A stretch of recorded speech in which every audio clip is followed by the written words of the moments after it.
때는 2001년 12월 18일. 여기는 경주경찰서야. 강력반에서 근무 중인 주재정 형사는 막 한숨을 돌리고 있었어. 그런데 그때 퇴근 시간 직전에 울린 전화. 자, 아니나 다를까 이거 사건이야. 형사들은 사건 현장으로 바로 출동을 해. 그런데 이 사건이 벌어진 장소가 아주 예상 밖이야. 자, 경찰서에서 불과 한 100m 정도 떨어진 곳이야. 길거리? 네.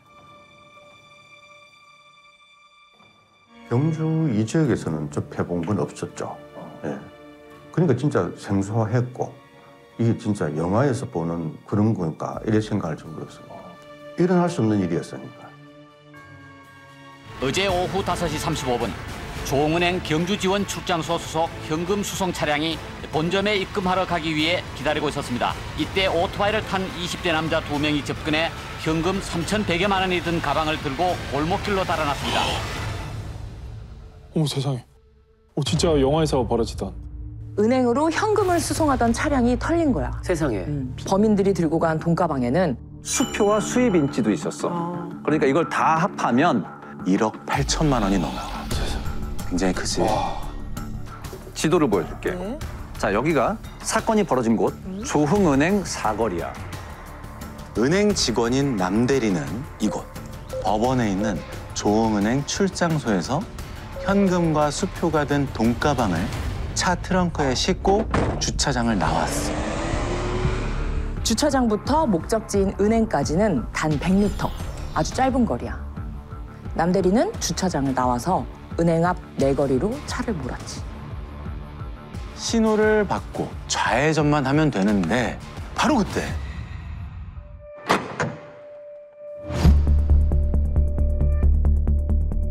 뭐지?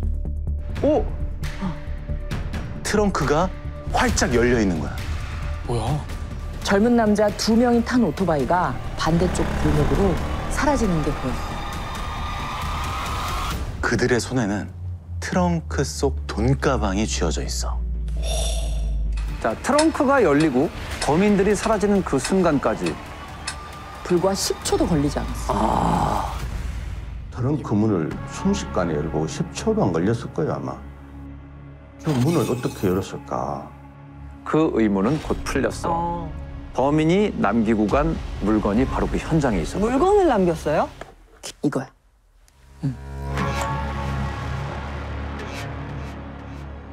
그러면 범인이 두고 간 이 열쇠는 진짜 차 키를 복사한 걸까? 사진을 하나 보여줄게. 자. 어머. 왼쪽이 진짜 승용차 열쇠, 그리고 오른쪽이 트렁크에 꽂혀있던 열쇠. 다르네?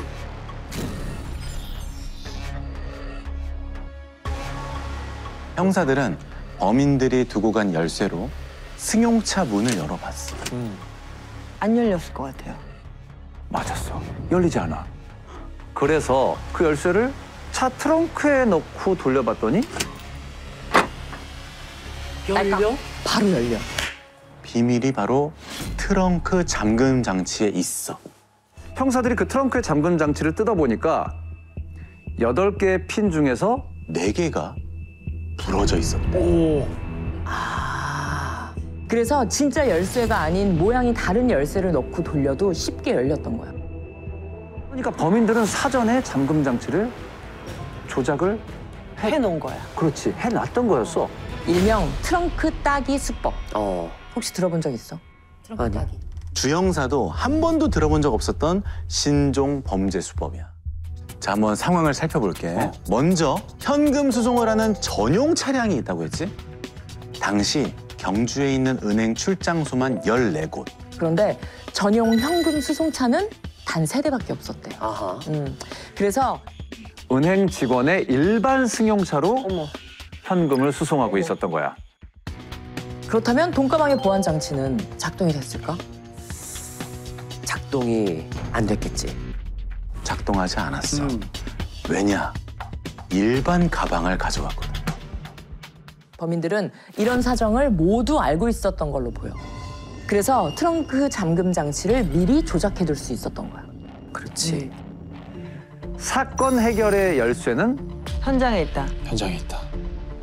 자, 이번 현장에도 차 열쇠 말고 범인이 남겨둔 게 또 있었어. 있어. 트렁크 잠금 장치에 범인의 것으로 보이는 머리카락 2가닥이 끼어 있었대. 와. 트렁크를 열고 돈가방을 빼내다가 머리를 부딪혀서 남은 걸로 추정돼. 너무 웃긴데 그것도. 게다가 범인의 것으로 보이는 지문 일부도 발견을 했어. 찾아봤네요. 근데 이것만으로는 용의자를 특정을 할 수가 없었대. 왜죠? 그때 당시에 쪽지문이 나왔는 걸로 기억을 하는데 그 당시에 우리 과학수사의 기술로서는 쪽지문은 불가능했어요. 자, 형사들은 은행 직원을 대상으로 수사를 했지만 아무런 혐의점을 발견할 수 없었어. 워낙 순식간에 일어난 일이라 범행 순간을 제대로 목격한 사람은 없었대. 지금은 CCTV나 블랙박스를 뒤져보면 다 나오잖아. 하지만 이때는 2001년. 당시에는 CCTV도 거의 없었고 그만큼 수사가 쉽지 않았던 거지. 그렇게 수사는 또다시 벽에 부딪혔어. 자, 그럼 이대로 포기해야 하는 걸까? 아니죠. 아니죠. 안 되지. 자, 이제부터는 총력전이야. 강력반 전체가 달라붙어서 수사를 이어나가던 그때 마침내 사건의 실마리가 드러나. 어. 경찰 전산망에서 동종수법 범죄를 찾던 주 형사가 1년 전 부산에서도 비슷한 사건이 있었다는 걸 알게 된 거야. 부산에서도.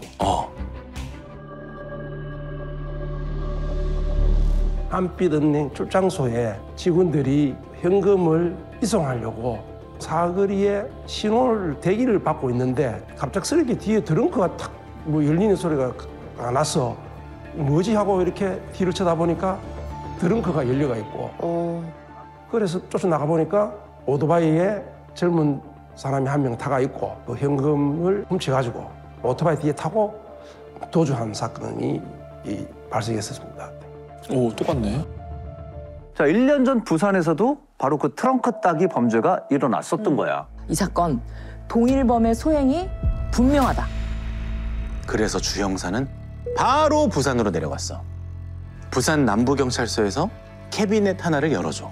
그 안에는 지난 23개월 동안의 수사 기록이 한가득 쌓여 있었어. 결정적인 단서를 발견하게 된 거야. 뭐죠? 부산 현금 수송차 탈취 사건의 용의자 바로 윤 씨의 이름이었어. 나이 35살에 전과 12범, 19살에 특수절도로 처벌받은 이래 수시로 교도소를 드나들고 있어. 와. 그가 용의자로 떠오르게 된 건 한 형사의 첩보 때문이었어. 바로 서울경찰청 기동수사대에서 근무하는 장영건 형사. 신창훈 사건을 하면서 그 당시 때의 청송교도소에 있었던 사람하고 인연이 되면서 청송교도소에 교육도 하고 하면서 청송교도소의 사람들하고 한 3천여 명 정도 알게 돼서 이제 뭐 많은 사건을 해결하게 된 거죠. 청송 출신 한 명이 장 형사에게 깜짝 놀랄 제보를 해. 형사님, 그 97년도에 그 옥천에서 현금 수송차 털었던 놈, 그럼 제가 압니다. 부산 사건 발생 3년 전 충북 옥천에서도 비슷한 사건이 있었던 거야. 어머.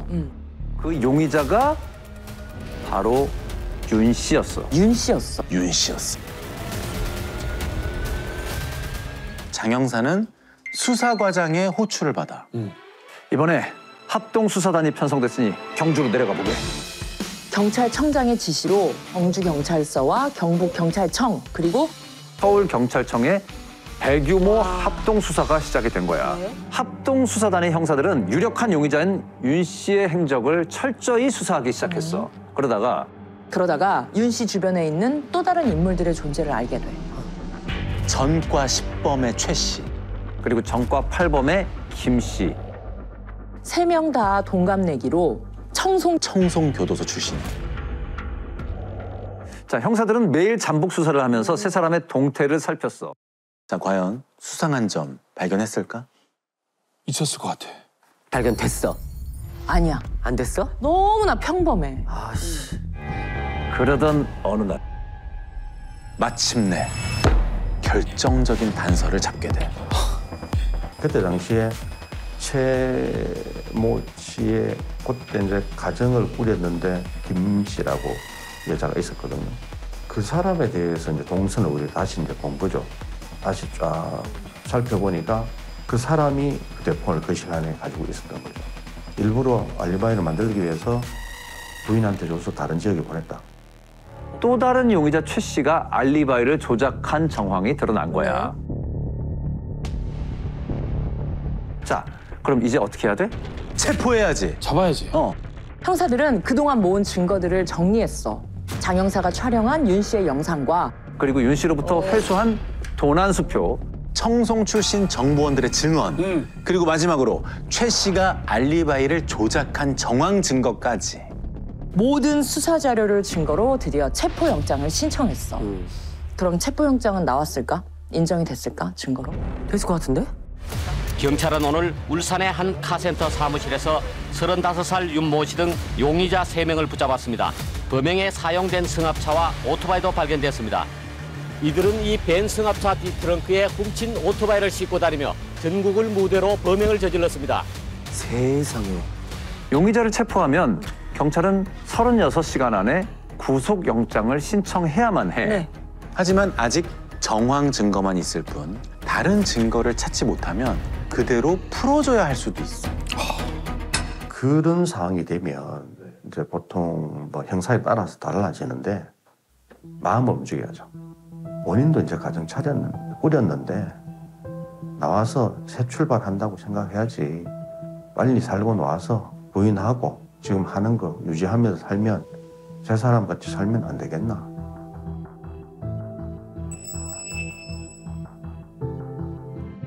그렇게 밤이 지나고 다음날 아침, 주 형사가 무거운 마음으로 사무실에 앉아 있는데 깜짝이야. 유치장에서 걸려온 전화야.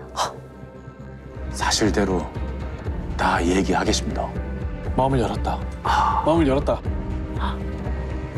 사실대로 얘기하겠습니다 하더라고. 그 순간에.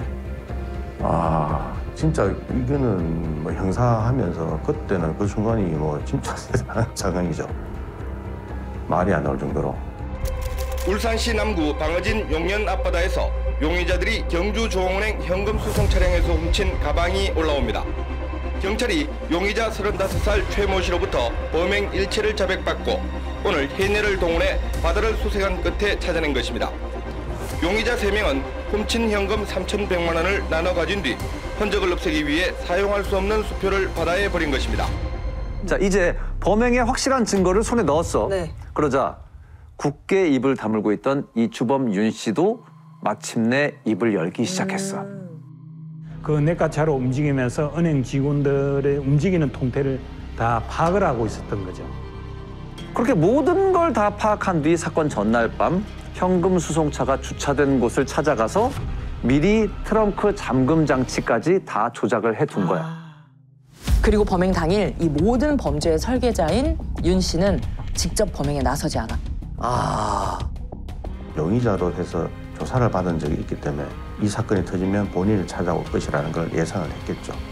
하니까 본인은 빠지고 다른 사람 둘이를 시킨 거죠.